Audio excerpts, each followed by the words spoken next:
Sure, we'll take a microphone. It's either that or we yell. Yeah. Do you guys want us to use the microphone, or do you want us to yell?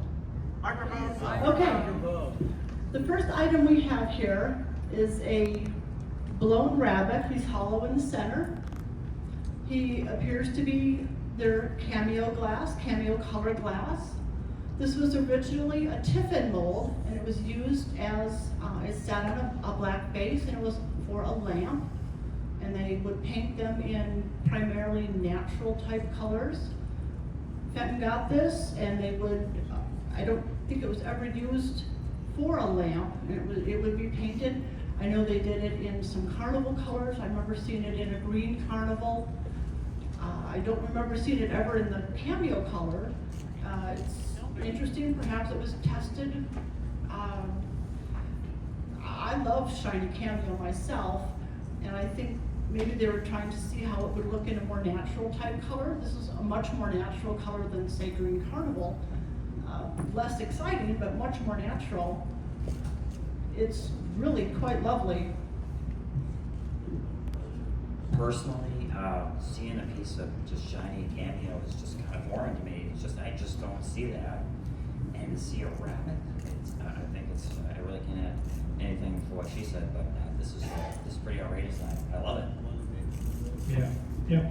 And I'm going to digress a little bit and go back to the comment that Lori made about, back to like BC 12. Oh, that was the year I was born. So absolutely I know about that. No, this is, I agree with Ann 100%, not just because I married her, but I agree with her 100%. Very nice. Now that belongs to somebody else. Yes, that belongs to... It belongs to Sharon now. There he is, right there. The guy holding his hand up. I'm pretty sure he'd like that back. Thank you for doing it right away. You betcha. No problem. Okay. Y'all like stories, we know, so here's Yeah. a story. Do you want to tell the story while I hold it up? No, you can do story time. We had, most of you know we have mall space over at Williamstown Antique Mall, but we had planned on coming from Indiana, where we live, to restock at the mall. So we're trundling along I-70. We stopped in Springfield to do some shopping, shopped at the mall, came back out, had a sandwich from our cooler, and as we were finishing up, he says to me, "What would you think of going to Cincinnati to go antique shopping rather than going over to Williamstown to work?" Okay, sounds like a plan to me. So we ditched our work for the day and we went to Cincinnati. Yeah, that glows like crazy.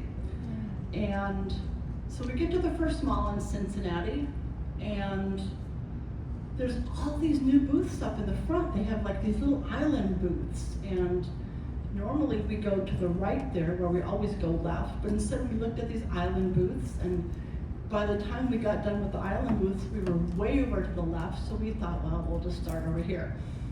Down the first aisle, the first booth has all this old vintage sewing stuff. Well, okay, that's one of my downfalls. So I'm looking through old patterns, and I hear, okay, the barometric pressure drops 40 points. I step around the corner, and he's holding this up. And I'm like, As I looked at it, you look at it and you say to yourself, self, I know what that is, but what is that? And then you say, it's got the exact same foot. And when we got home, I counted the number of dots, it's the same. I counted the number of ribs, it's the same. I counted the number of points on the top, it's the same. I counted and looked where the mold lines were, it's exactly the same. I matched up the feet, they're the same. Everything is exactly the same, except instead of being 6 inches tall and a little bit flared out, it's 10 inches tall and pretty round at the top. So how did they do that and why? Okay, a little bit more background. The chevron vase, the green one, is known to be Fenton's because they have the line drawings. Now it comes in a larger version, I think it's an 8-inch. And they've never been able to definitively prove that it's Fenton's, although they're identical. So there's been all this mystery surrounding these things for years. And no one that we've talked to has ever seen one like this. So this was kind of like, know your shapes, but hey, that's not a shape I know, but I know that's a Fenton. And we anticipate, or we're guessing, that once they molded it and took it out of the mold, they just held it upside down. They maybe jiggled it a little bit, but it was extremely warm, and they just let it drip. And then they said, oh, okay, that's enough. And so, was it a whimsy? Was it a sample? Yeah, I don't know, but it's also it's definitely very strange. And so, this is one of those things where you gotta know your shapes, but you gotta be able to think outside the box a little bit too. And that's one reason why we brought this, is because we want to educate people all that we can about not everything fits into a nice little cube anymore. It's those guys had a lot of freedom to play, obviously, because we find so many whimsies and so many oddities, and it's just something pretty cool, pretty neat. Yeah, We think it is. Something else to say about this is that the two sizes actually look quite different when you look at them. They got the little hobs there. They got the little hobs, and the big one is obviously more showy. It also comes in a fan base, so these come fanned out. So you get in a mall or whatever, the funny little hobs, the funny little feet. Look for this. This is chevron base is shown in Carrie's book. Now it's already been mentioned this afternoon. Yeah, Carrie Or Collins. made for other, and we just enjoyed a lot of you a great auction yesterday. A lot of her glass was there. She was a scholar. She was a wonderful lady. She was all business when it came to glass, but she was also a woman of strong principles. And we miss her, but her book has more information about things like this that you would never know, rare things. And a lot of them were pieces of glass that she found and she wanted to highlight. And if you don't have that book, you gotta get that book. That's just gonna reiterate. Yeah. And he was talking about the different shapes. How many different shapes in jade have you got this? How many different tops? 3, 4? I have the round, the fan like he was talking about, and I have one with a square top. So, You can just leave them set, Joe. These are mine. Yeah, just leave them right there. Do you know the age of them? The age of that, these are the Depression era Okay. and the jades, so they're from the 30s. And that's why I'm a little surprised that nobody's ever found, everything that anybody has ever found has been in the standard shape. Nobody's found anything goofy like that. I consider that goofy, and nobody's ever found anything goofy like that. Carrie was always, I don't want to cut out, but Carrie was always very diligent with the scholarly aspect of it. So she would not put something in and say, this is Fenton because I feel it's Fenton. I am 99.9% sure that both of those sizes and all the colors are Fenton pieces. But she would say, I went to Frank and we just don't have the documentation, but she works up a body of work and she backs everything up. And at this point, I really think Yeah. there's no doubt. Well, they found out, they've proven this because they found out that the small one was, but she would not make that leap to the big one. Yes. So those two weigh the same, or same weight?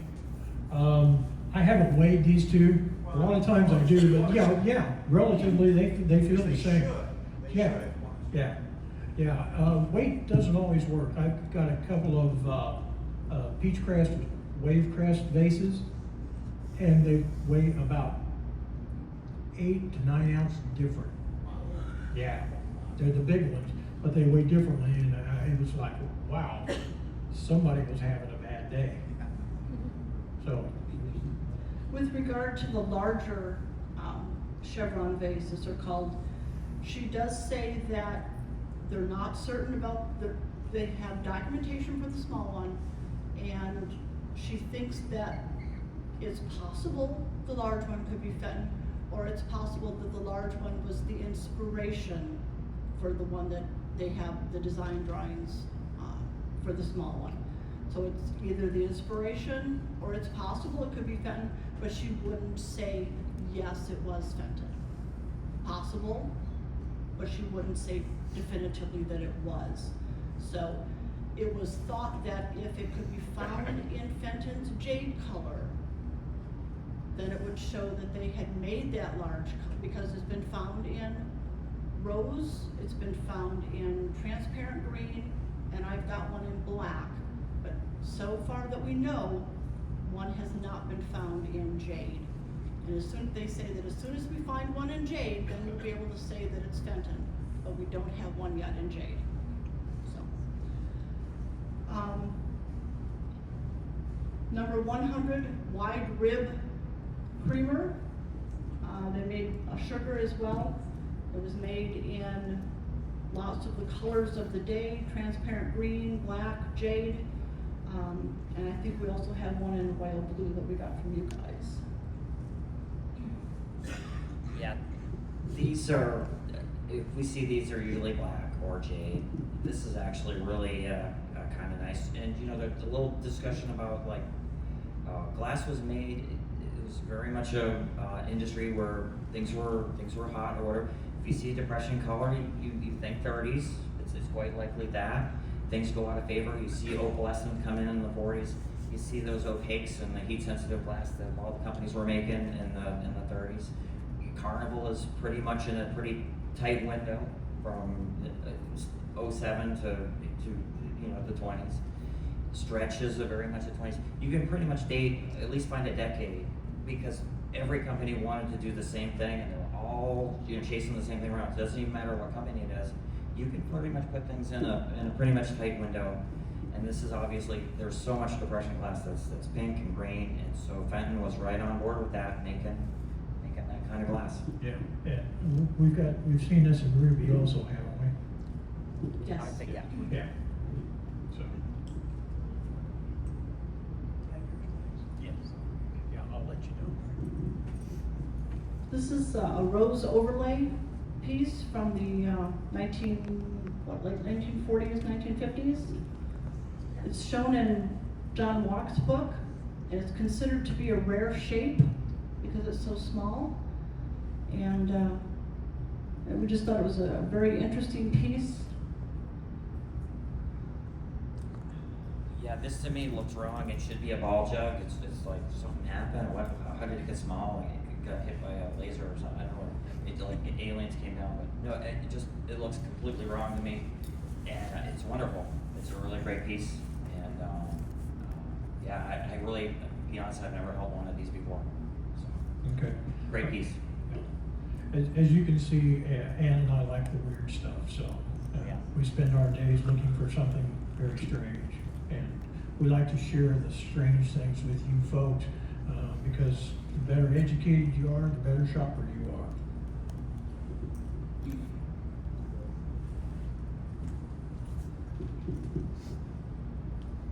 Now, I would lean toward thinking that this was, what, maybe a mermaid blue? What do you think, Tim? I wanted your opinion on Alright, that. so this gets complicated.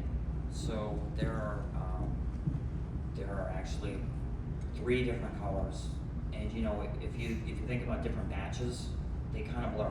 There's mermaid, there's something called Sheffield blue, which is sort of a brighter color. Mermaid blue is actually kind of gray. Then you get a brighter blue, and then you've got aqua, which in just transparent, that is a really bright, much brighter color. The 3 of them, if you look at the differences in the batches of the 30s, it kind of blurs. And to me, and it's the usage of it too. You know, you get people and they say, well, this is Sheffield blue, or this is whatever. But you get this grainy picture, and you don't really know what it looks like, and you don't really know if they were, you know, if that was a catalog name or if that was just they were applying it to it. But yeah, you know, mermaid blue can be grayer than this, but this is pretty gray. Sheffield blue is a little brighter, and like I said, this is sort of in between to me. But again, it's just a name, and they're just making glass, and you just have to remember, you know, things are gonna come out, whatever. But yeah, I mean, mermaid blue. The key to that, what do you got, Dave? I'm just gonna say, didn't they call something ice blue? And when was that, if they did? Well, ice blue is kind of a carnival term, and ice blue is ice blue. It depending on what company made it, it starts out as a transparent blue, and in carnival terms, ice blue. If they iridize it with a marigold spray, they're going to call it aqua, or they're going to call it something else. But if it stays in a sort of pastel color, where the whole piece looks blue, I mean, Mike could probably share some information on it. But ice blue is almost always it comes out with a pastel finish. If you spray it with a ton of marigold, they're going to look at it and they're going to say, well, that's a piece of aqua, and it might be the same color. And Yeah, and you're absolutely correct. and across the whole spectrum of, you know, different, like Celeste Blue by Northwood or any other companies, they call them Celeste, but that's a Fenton term. And Celeste Blue can be called aqua with a marigold spray on it, or it could be actually be called, and then when you look at the different batches again, they're all different, but ice blue is usually a carnival term, and it would be a color like this, but it would be iridized and it would have a pastel iridescence typically.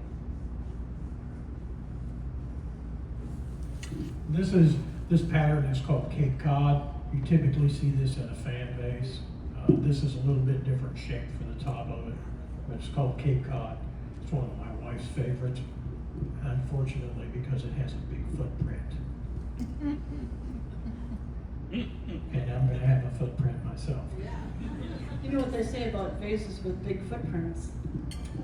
They take up a lot of cabinet space. Yes. Max, I'd like you to tell the story about this vase. Okay. This is a good story. We bought this on the way here, literally. Coming from Indiana, the best way to get there is down I-70. I-70 is a complete disaster right now, complete disaster. We traveled it 2 weeks ago, and it was like, oh my God. So we came over on Sunday. There's a couple of flea markets in Cincinnati we've never been to but heard about. Thought, well, we'll just slip down there and go to the flea market on the way here. Walked in, and it was tube socks and Elvis on black velvet, and the food smelled great. The food smelled really good. And then we realized that, hey, there's a few things outside because it was kind of trying to rain. So we went outside, and we're walking underneath the shelter. And this one booth, kind of ran out, and this was setting out on the end of the table. And I seen it, and I walked out there, and I immediately recognized this as a Fenton shape. Okay. I didn't know exactly what it was, or how rare or anything, but I just knew that I could sell that. Yeah, I can't sell it anymore. But I turned it over and I looked at the price and I went, no. $1.50. Oh my God. So we get to the. Did you ask for a better price? No, I didn't. I made her pay. Charlie would have asked for a better price.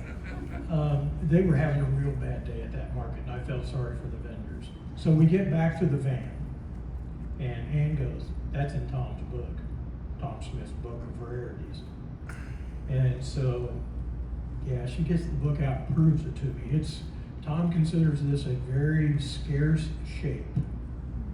And he put a value on it of somewhere between $175 and $200. So, moral of the story is, I don't care how bad a flea market it is, you kind of want to go through and give it a quick look. It goes by a number. Tom incorrectly attributed to a 149, and it's actually a number 249. It goes with the Portland candlesticks, what you would know as Portland's. Okay. Yes. Yeah, so funny thing about that shape, I think Burns had one about 6 months ago. He called that the blank for the stag and holly bull. It is That's what I was gonna say. if they put that's a good point. This backside, yeah, the mold is the same. If they change the plunger, this one had a plain plunger in it. If they put the stag and holly plunger in there, then it would become a stag and holly bowl. so, yeah, so, story about that, I think you died. yeah, did I die? So, funny story about that, Mike is 100%, what's that? Oh, your money. Okay, yes, so, Mike is 100% right about that, and if you show this to a carnival glass collector, they're gonna say, hey, that's a carnival glass blank, because it's that familiar. And he mentioned the stag and holly, and that's exactly, we actually bought that bowl from Burns, the ones he's talking about, and it's in tangerine.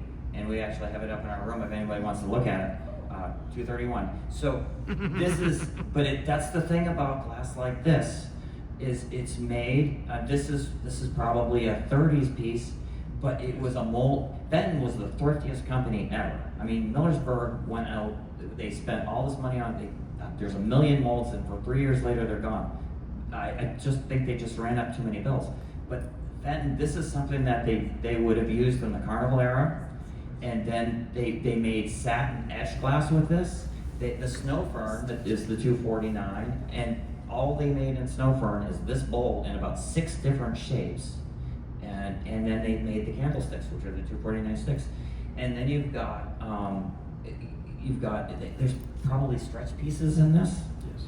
So there you go. So here we're going like a 30-year period, they're using the same mold.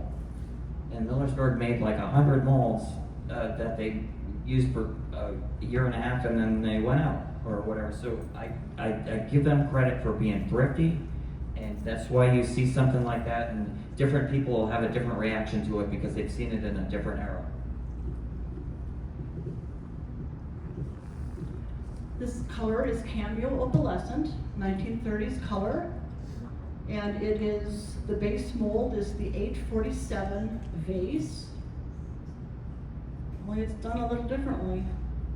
And again, this is a piece that Max and I brought, kind of salted the mine today. So this is actually a really rare shape for the 847. I mean, they did, like I said, they're thrifty. They made a low plate. They made a ruffled low bowl. They made a cupped low bowl. You can see what my hand's doing. They took it up and they made probably like what we call an ice cream shaped bowl. They made a round rose bowl. They made a fan base, all from the same mold. And then you get this weird thing. This is like, we actually, we collect some 30s glass. We have some things. And we found this, we have a Mongolian green one with the same treatment. We have a mandarin red one with the same treatment. And I believe we might have a periwinkle blue that's kind of close, but it's really asymmetrical. So it's not quite as identical, but so we have seen this in the shapes we collect, and but we have never seen anything in Cameo. And there are a lot of colors we haven't seen it in because we haven't been looking, but take a look. You might see this really outrageous shape. Yeah, and they also, you take this and turn it in, and it almost, if you see it in green, it looks like a green pepper, or it looks like a red pepper. She calls it the pepper base. But yeah, they also, I think this is also the base for the candy box, isn't it? Oh yeah, candy box. Yeah, so you got the candy box. You got the candy box that's covered with the vinyl, and then you've got the flat topped standard whatever, a regular 844 or whatever. Yeah. Yep. Thrifty. Okay, so I'm just gonna grab this. I'm sorry, you're not even getting the mic. I really kind of hate these guys because they go everywhere. They're like living the best life. They're doing glass. They're going everywhere. They're meeting people. They're finding stuff. And we can't all do that. But we have a little collection in this area. And Wisteria actually made 3 pitcher sets, water sets. They made the regular sort of, regular one you see like in Ming, and then they made that one that comes down, and it's got the point. And I wrote down some numbers because I saw this and they made the 1354, the 1355, and this would be from the 1355. It's a little stumpy thing. I think these guys found it for me somewhere out west. And what it does is it has these 2 bumps. But we've always had the 222 style tumblers, just the wavy ones that, you know, like they made on stretch with the handles. But these tumblers are clearly made to go with that one, which would be the number 1355. And the 1355, it's when you see it, it's really striking. It's this little stocky elephant foot thing with 2 little bumps on the bottom. And you can also find that we have a base. They made bases with every picture they made. They probably made a base out of it, the same shape, but just by knocking the handle on. So we kind of hate them for finding these, and I'm sure it was like $1. No. That's the way they roll. No, it was 3 times that. 3, yeah, there. Yeah, but there was 4 of them. 4, oh, For the all right. $3. Well, that's 75 cents, good heavens. So I should be able to get them for $1, right? So anyway, but the really interesting thing to me is that inside there, it's got a dot optic. Now, a lot of people, the early pictures, they would put either like a drapery or a dot optic interior, or they had optic spot molds or whatever they put in. But to see another sort of dot optic on the inside of such a strange shaped tumbler, you know, it's just very unfamiliar. I mean, you could see those ruby pictures that they made in the late 30s, and royal blue ones with the interior dots, and this has kind of got it all. But I don't know if you'd ever find a picture this shape with an optic interior, but who cares? You got the tumblers. We'll keep looking. Yeah, this was one of those where you turned the corner and there it sat, and it was this particular one. It had a price tag on it of $3, and I thought, wow, $3 each. That's a pretty good deal. And then I read the tag and it said, oh, 4.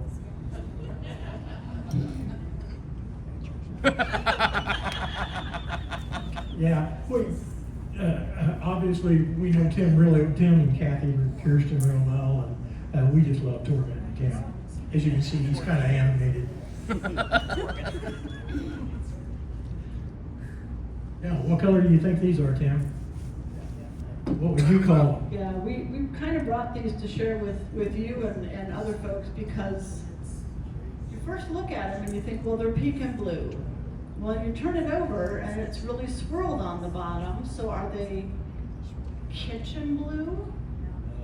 I'm not really sure. I don't know what they are. Are they jade blue? Fenton didn't make jade blue. Northwood made jade blue. They jade blue.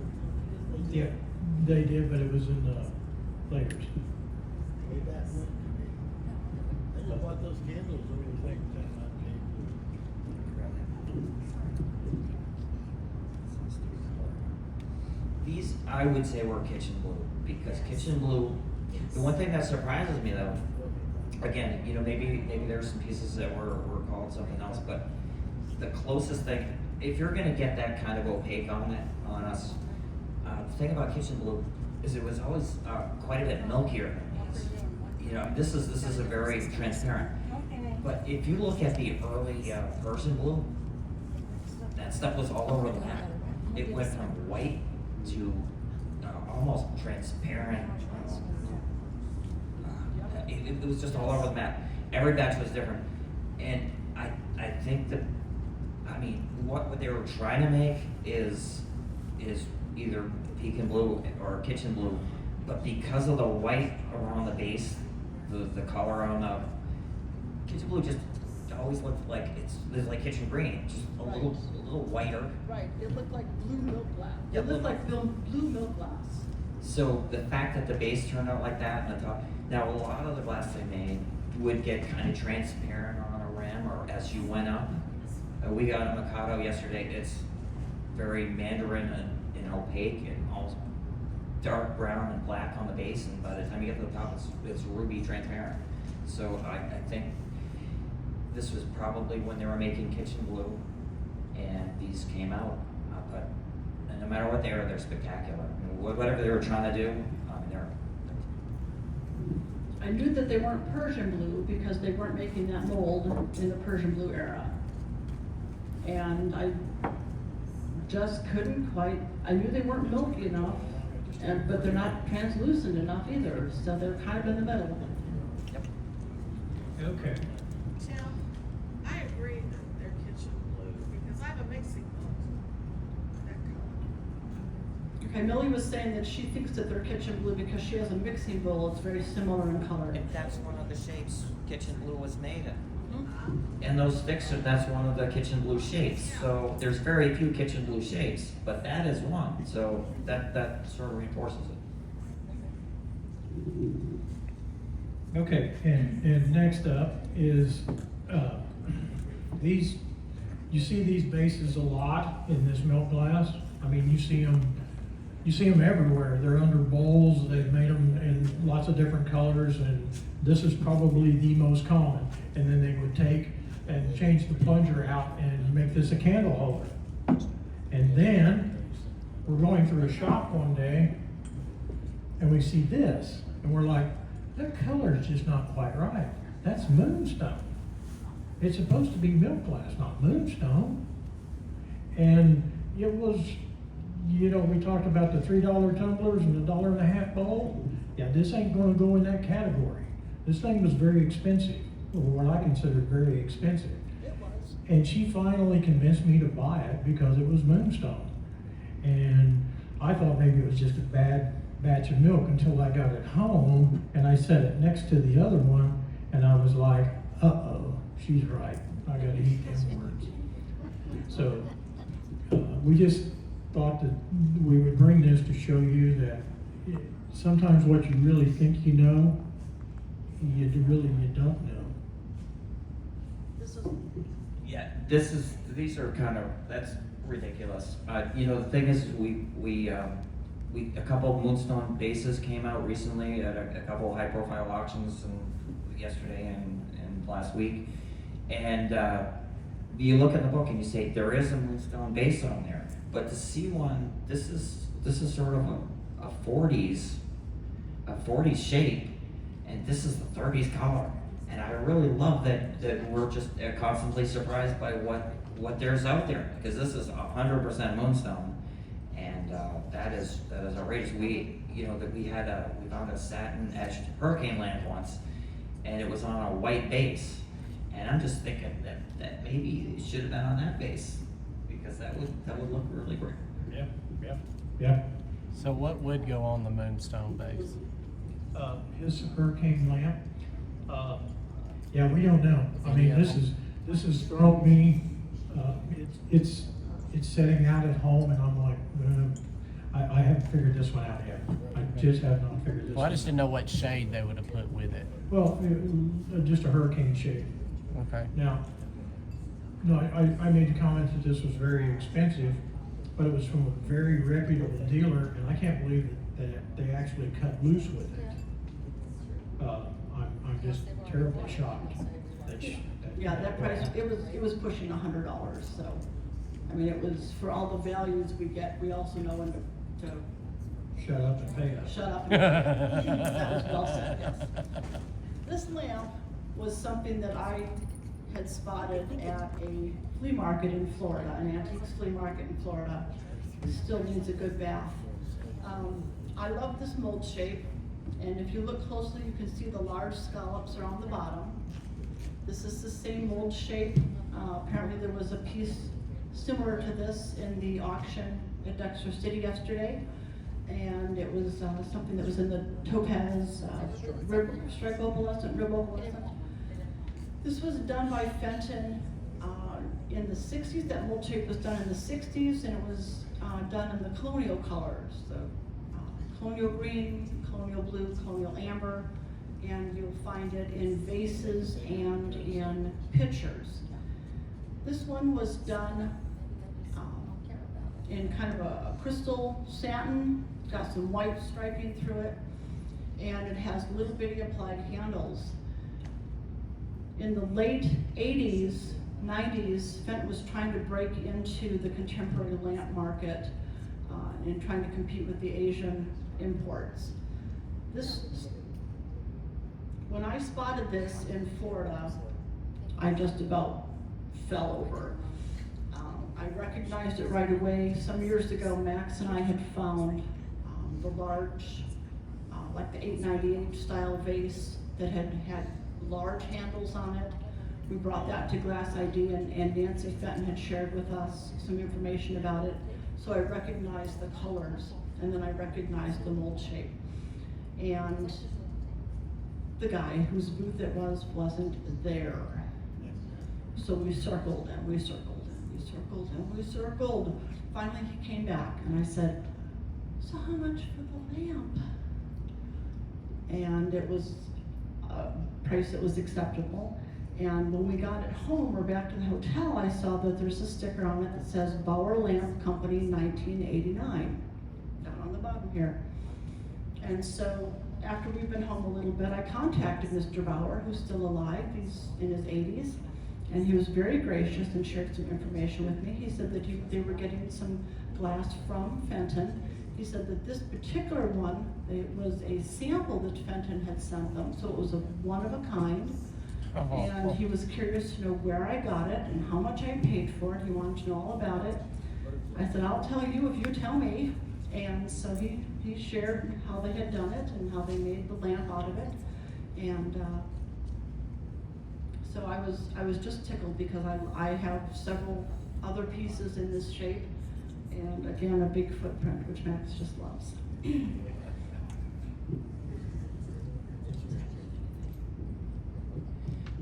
This is something I have absolutely nothing really to add in terms of whatever, but just looking at it, it has some classic Fenton elements. It's got these incredibly skillful handles, which are applied, and they're amazing, and they're symmetrical, and that I don't think every company could pull that off. And I mean, to me, it looks like a panel dandelion tanker with the base. It's just a very classic shape they've done before. And they also did things over the years with lucite bases. So That was something that Bauer put on it. yeah. So what I mean is that they sold it to companies with those. So you see things. So to me, it looked outrageous when it was sitting on the table. But now you look at it and you say, all right, I could see this. Yep, this is her baby. And I didn't bring the shade, but it's got a lucite finial for it also. Yeah. And it actually used to be a Northwood mold, and they got the mold from Northwood when Northwood went out of business. No, that's ours. Yeah, no, that's ours. Yes, Millie? When the gift shop was selling out factory, there were several cases of those, not especially with that particular swirl pattern in it, or frosted. There were some frosted, but there were several cases of those two-handled lamp pieces, Yeah. not the lamp, Just the parts. Cool. just the glass part. Excellent. Yeah, Millie's saying that when they closed out the factory and were selling out, there were several pieces, lamp parts with the two handles and so on and so forth. They went down through, people bought them out of the showroom. I'm Next, gonna- coming to us, yeah, go ahead. I'm gonna have you talk, sorry about that. I'm gonna have you talk about this one. Do you have anything to say about that, Tim? Like it's just wrong. It's supposed to be a piece of Bass Marina. We're supposed to recognize the colors. Why the heck does it look like this? I don't know what's going on. Tell me. Okay. What's going on is my wife said, come over here and stand. I gotta go get the key. There was another Fenton lamp in the bottom of a case. Yeah, there was In fact, it was one of those with the great big handles that Yeah. we just talked about. Yeah, one of the big kind of kissing cousin of this thing. And so I go over there and I'm going, wonder why she's so excited. Oh, I'll bet she's going for that. And then I look down and I go, oh, hey, there's a lamp. And so she comes back and I'm like, I'm really glad you've seen this. And she goes, I hadn't seen that. So when I looked at this, I immediately realized this is wrong. This should be crystal, not amber. And We've since found out that there's a lady locally who has 3 or 4 pieces of it. Susan Uh-huh. Davidson, yep. Yeah, see, she's way. See, I take pictures of all the display tables every Okay. year. Microphone? Sorry. I take pictures of all the display tables every year, and so I knew that Susan had done a display table on Vasa, and so I went back and back and back and back and back, and it was, I don't know, maybe 12 or 13 that you had done it. And you have maybe 3 or 4 pieces that are amber over I've never seen any other ones, have you? Okay, well, we found this in Cincinnati, that same trip that we bought the pinkish, stretched out vase. Yeah, we had a good day that day. But I personally like this much better than the regular Vasa. I think the amber adds a richness to this that the clear just does not bring out. And here again, this is one of those that ended up in our vault. So You look at that, it reminds me of autumn orange. it is the autumn orange, but instead of it being crystal cased, it's amber cased. Oh, amber over autumn orange. It's amber over the autumn orange, yes. I wish they'd have done more of it. Really nice. Okay, now we're gonna get to the fun stuff that everybody else brought in. Now that we've bored you to death.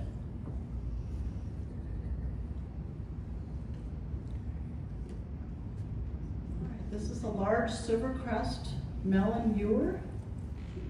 It's been painted. Yours? Look at the peach crest piece.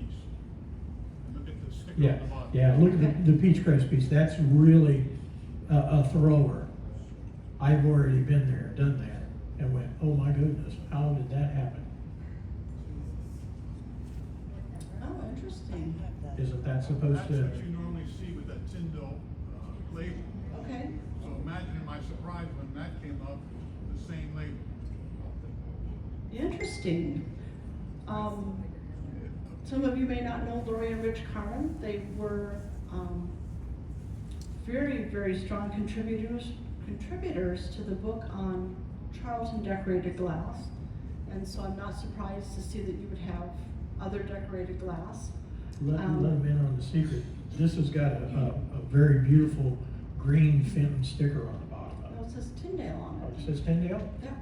Well, I guess I ought to put my glasses on.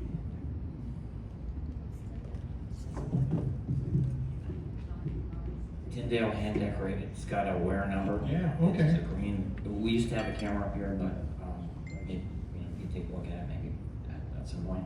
Oh, But, finding these pieces, the one thing about the decorated pieces is that there's more stickers and IDs from either stores they were sold in or who the decorator were than most of all of the Fenton from the 40s. And it's a joy to say, hey, it was sold at the store or it was decorated by this company, and to have a great label on there to confirm all that. You don't see that with the other 40 Silvercrest pieces or anything. You don't know where they went or how they got back to you or whatever once they left the factory or who might have decorated a piece. But yeah, it's great to see. It's great to see paper labels on it, foil labels. yeah, just to see paper labels that survive is great. And, there's not a lot of label left on this one, but enough that you can definitely say that it is this Tyndale. Now, where else have you seen roses and bows? Yeah, roses and bows, yeah, Beth Weissman. yeah, that's, and I noticed that the roses seem a little bit darker on this piece. The red is a little deeper red. Now, So- Dahman says that she said, well, with the other one, with the peach crest, that she put him with Beth Wiseman because she thought that they may have been connected. Okay, so yeah, he's saying that Carrie put this with, thought maybe it was with the Beth Wiseman stuff. So, no matter how good your researcher is, we all make mistakes. Yeah. Yeah. If Carrie were still around, she'd be kicking me in the keister right now. I heard a story that she one time told Frank he was wrong. Oh my God. But, yeah, so here again, this is good education. This is good education. I really thank you for bringing these things in. When we do these glass IDs, and we're fortunate enough we get to do a lot of them, I never walk away from one, but when I don't learn something, you people teach me stuff all the time, and I love trying to return the favor and teach you something. I just love it. I love it. So, thank you very much.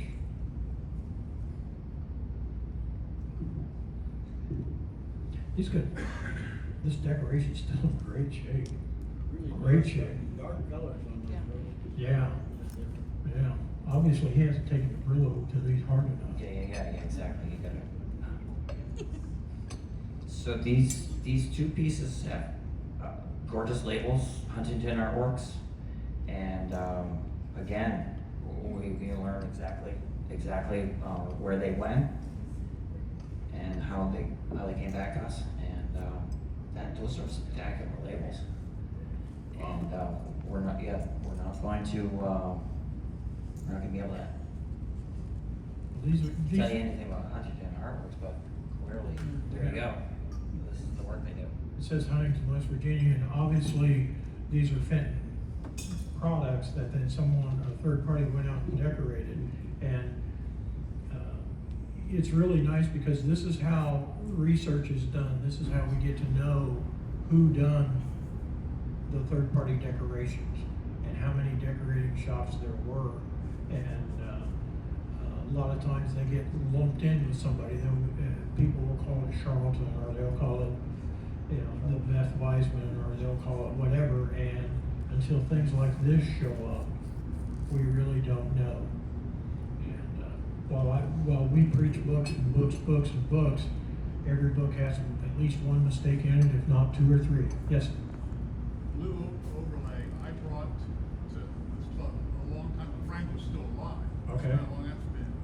And he wasn't sure if that company was the actual decorators or were just the sellers. Okay. There was just no information. So I was surprised, and that's all I've ever seen is the blue overlay. And all of a sudden this other piece pops up in Silvercrest. It's like, okay, that's kind of different. Yeah, with it being called Artworks, I would think that they decorated it, and it's Huntington, West Virginia. And it seems strange to me because knowing where Huntington's at, it's at the back door of Pilgrim and Blanco, and yet they came up here to get blanks. I just find that immensely interesting. Immensely interesting. So. Boy, I don't know if they were the cheapest. It's maybe a little bit more, I'm gonna say a little bit more classy than what Pilgrim and Blanco done. They done more free form, hand blown type stuff, where this is more got a definitive design to it. Probably lended a lot better to their decorators working on it than the other. One comment is the condition of the decoration is spectacular on both of them, but I would not hesitate if you see a piece and there's some wear to the gold or there's some wear to a rose or two, just get it anyway. It's a special piece, and but those are spectacular. I mean, they look perfect, like they were made yesterday. Yeah. Are you going to KC this year? No. We've got other commitments. Rich and Lori a lot of times come out to KC and we do Glass ID out of Kansas City, and where we had, a little bit here out in Kansas City, they would fill this table at least once. And I was hoping that I was gonna ask him to bring them to KC, so. Oh, well. Okay, this is a Fenton-made perfume bottle that has been adhered to a music box bottom. Just kind of an interesting piece. I don't know who did the adhesion.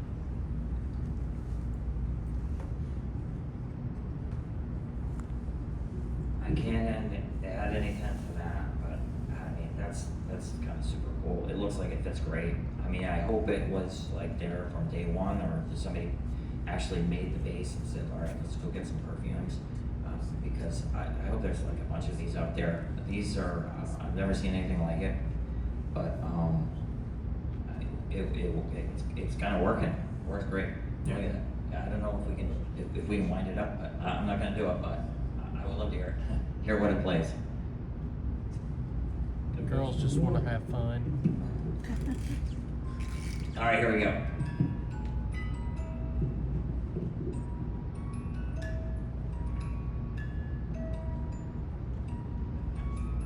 I don't recognize it. No, it may have been Avon, but that's a Fenton design. Fenton made the bottom, which Fenton made stuff for Avon too. Yeah, that's what I thought they were. Yeah. Okay. Next victim. Okay, next victim. Beautiful blue bowl.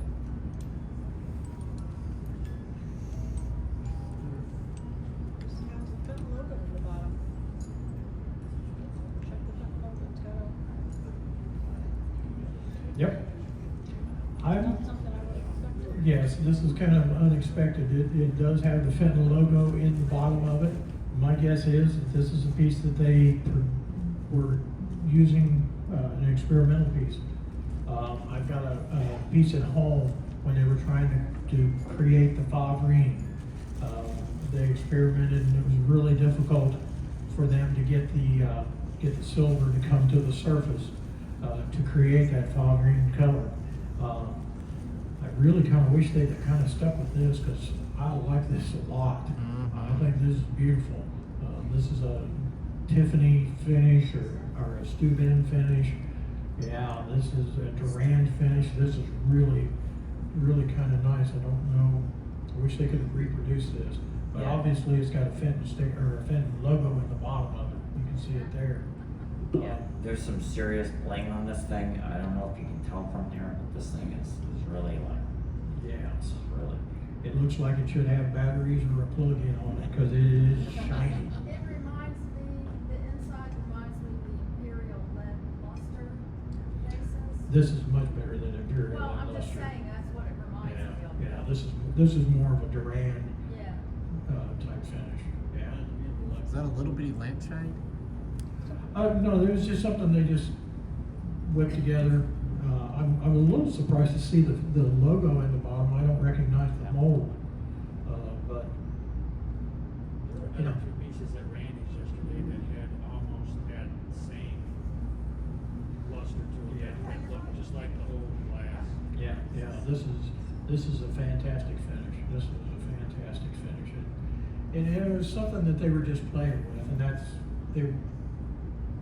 that's why I probably don't recognize the mold. There's not a lot of pride and craftsmanship on this piece, and they were testing the color. That's what they were after, testing the formula, testing the color. Do you Make think sure it they was got it right. a part, this is something else? No. It looked like it needed a lid or something. No, they were just testing color. They were just making sure, or trying to get, because when they do Favrine, it's got a lot of silver in it, and that's what gives it that shine, is the silver. As they reheat it, that silver comes out to the surface, and that's what they were after. And so, Yeah, it doesn't have a typical Marie either. It looks like it was snapped up there, and then they had to grind off the whatever.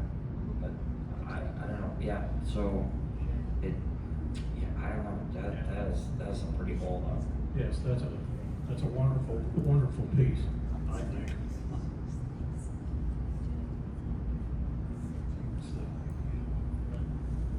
Boy, she shot that hand right up like that. He ain't keeping that one up.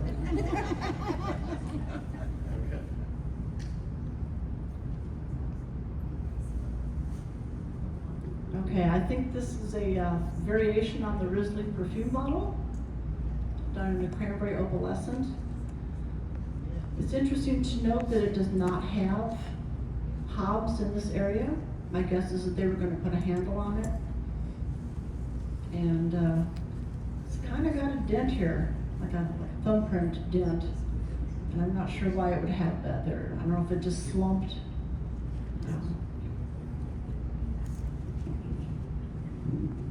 Yep.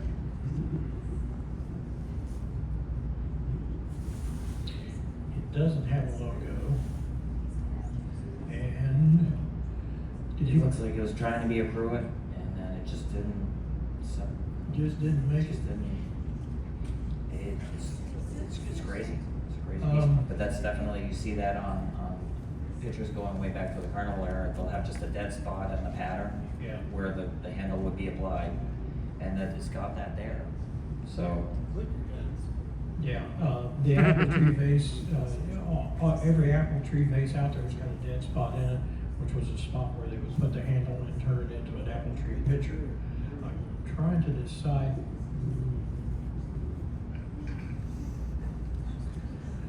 I'm not seeing, do you think it's Fenton's?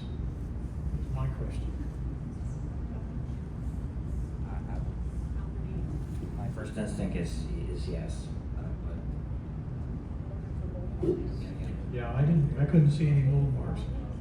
He thinks it is, I'm not 100% sure. I know that, the check's done some stuff that was really pretty close to it. Are you gonna tell me to hurry up and shut up? Who, me? Yes, Never. okay. It's not annual meeting day, so I've got 3 mold marks, and it's about halfway, so I would say that there's probably 6 mold marks, which means it's the Okay, bottom. so there's 6 mold marks, it is a Fenton bottle then, okay.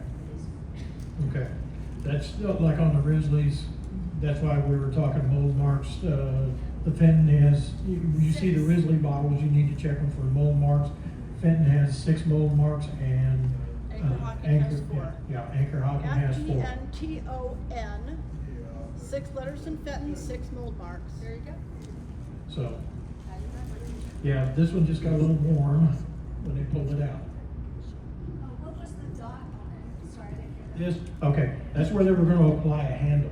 They were gonna make a cruet out of it, so they were gonna put the blob of the base of the handle in the empty spot, and then they were gonna bring it up to the neckline. Yeah, it'd be much easier to apply a handle where it was smooth than try to apply the handle where it's all knobby.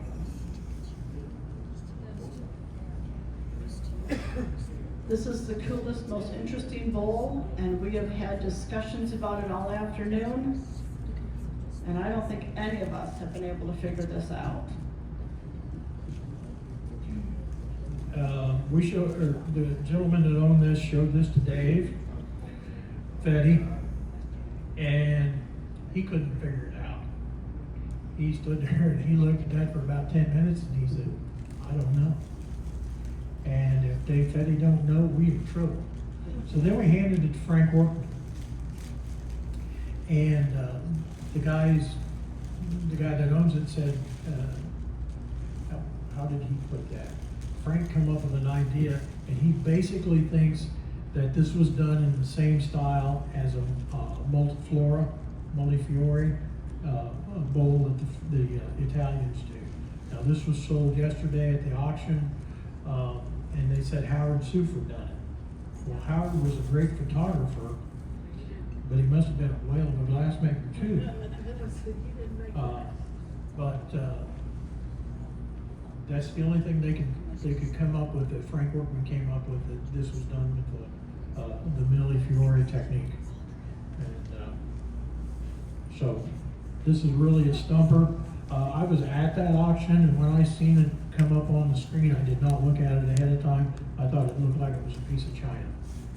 But this is really very interesting and very intricately designed bowl. Quite interesting. I think they just took tiles and put in there. Yeah, but I'm thinking, and they kind of agree that they put tiles in there, but yet it looks like it's been pressed too. Because it has a regular shape and a Marie and everything. So, yeah, that's a real puzzler. That's a very, very real puzzler. No. So, yeah, it's not cased, it's not. Yeah, it's a pressed piece, and you can't It'd be a just, trick, if Yeah. there's tiles on, Yeah. kind of gather, and then put that in and press it without stretching those things out. yeah. And that's just crazy. Yeah, that's very interesting. It's this young guy over here, young man on it. Oh, yeah, there he is. Okay. This is a piece of cameo carved glass, and it's got kind of a dragon phoenix motif to it, and it is very heavy, and the carving is very sharp, which leads me to believe that it is probably very, very new. It's lovely, but I don't think that it's old at all. Yeah, this is, I'm sure this is a more modern piece, because the old masters, they actually used acid, and they would mask it, but when they dipped it into the acid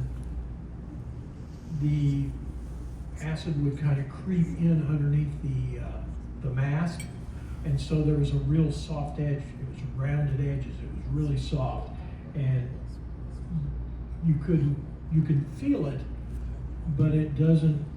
This has got a sharp edge. It's a fine delineation on it.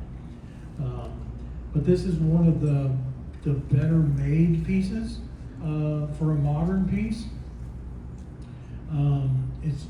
They've cut the top off and they've polished it, and they've completely polished the bottom, and that's something that's unusual. They don't usually take the time or have the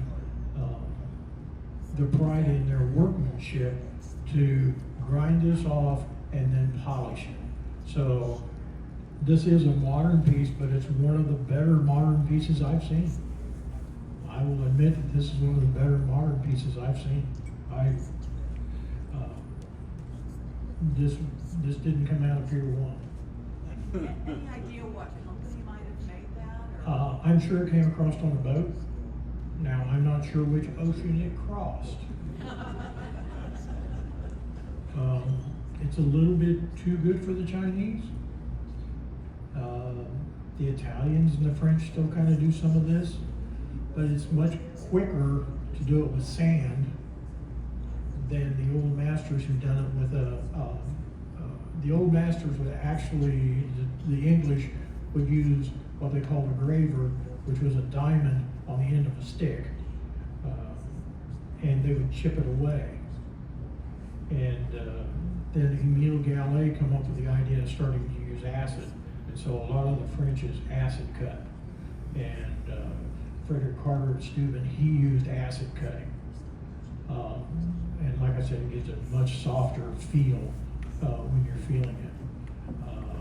But the Gallet name has been, there's a company that has been given permission to use that name on this modern technique. And so the French are doing it. So it's happening on both continents, Asia and Europe. So that's why I say I'm sure it came across on a boat. I'm just not sure which ocean it crossed. So, any other questions? And by the way, remember, these are my opinions. You do that, and a couple of bucks will get you some coffee at McDonald's. Yeah. I want to thank each and every one of you for showing up. I love doing these things. The first time I done one of these, I was scared to death, but I have grown to appreciate and love doing these things. Please always bring some glass. Always bring some